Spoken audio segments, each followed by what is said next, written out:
Rasulullah sallallahu alaihi wasallam beliau mengingkari kebiasaan-kebiasaan yang dilakukan di masyarakat beliau apabila kebiasaan tersebut menyelisih dari apa? Dalil. Nah sekarang banyak sebagian orang, betul nggak kalimatnya?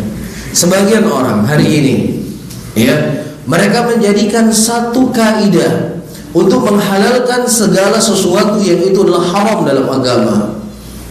Ya, apa itu? Kearifan lokal. Jadi kearifan lokal ini seakan-akan ayat Al-Quran yang gak boleh ditentang. Kearifan lokal ini seakan-akan hadis Rasulullah SAW yang tidak boleh ditolak. Bahkan ketika Al-Quran dan Sunnah menyelisih kearifan lokal, maka kearifan lokal yang harus dimajukan.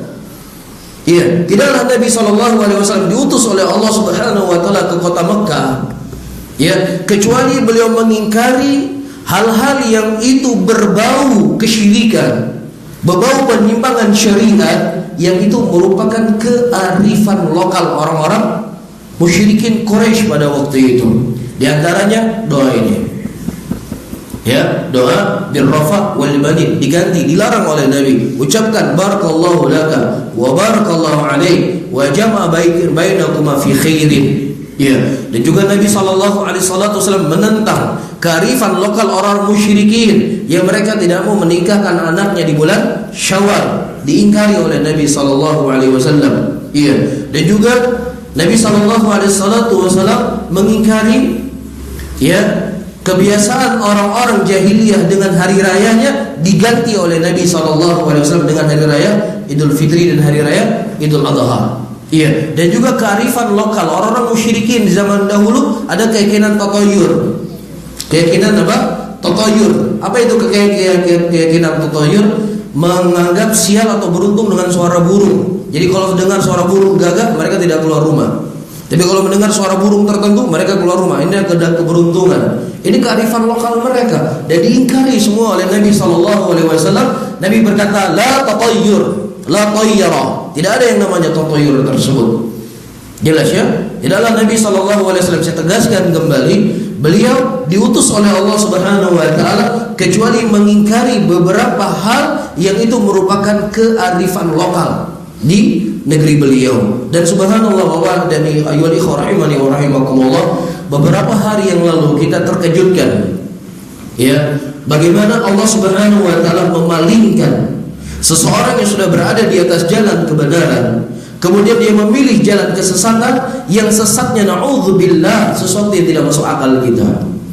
Ya, dia membawa ucapan Ibnu Hazm rahimahullah, ya, bahwasanya ada kebiasaan atau kearifan lokal yang tidak menyelisih daripada syariat, maka hukumnya boleh dilaksanakan, tidak haram.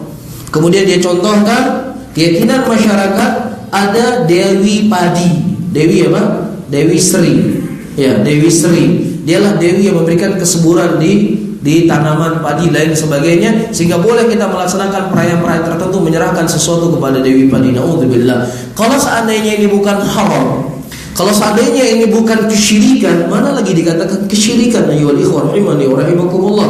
Keyakinan ada zat yang lainnya yang mengatur alam semesta ini selain siapa? Allah Subhanahu wa taala. Orang-orang musyrikin ketika ditanya kepada mereka, "Qul may yarzuqukum minas samai wal ard, amma yamliku as-sama wal absar, wa may yukhrijul hayya minal maiti, wa yukhrijul maita minal hayy, wa may yudabbirul amra fasayaquluna Allah."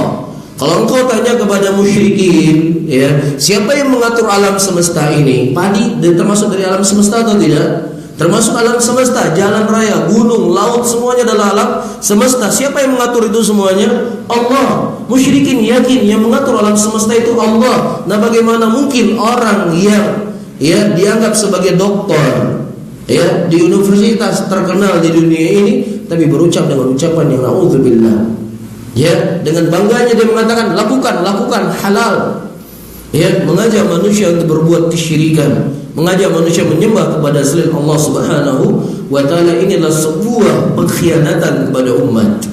Dan ini juga pelajaran yang paling berharga buat kita ayyuhal ikhwah, untuk kita membentengi diri kita dengan akidah yang benar. Kita bentengi diri kita dengan tauhid, kita bentengi diri kita dengan ilmu, karena banyaknya orang-orang yang mereka menyeru manusia ya kepada kesyirikan dan kesesatan yang itu akan mengantarkan kita ke dalam nerakanya Allah Tabaraka wa Taala. Iyadzan billah.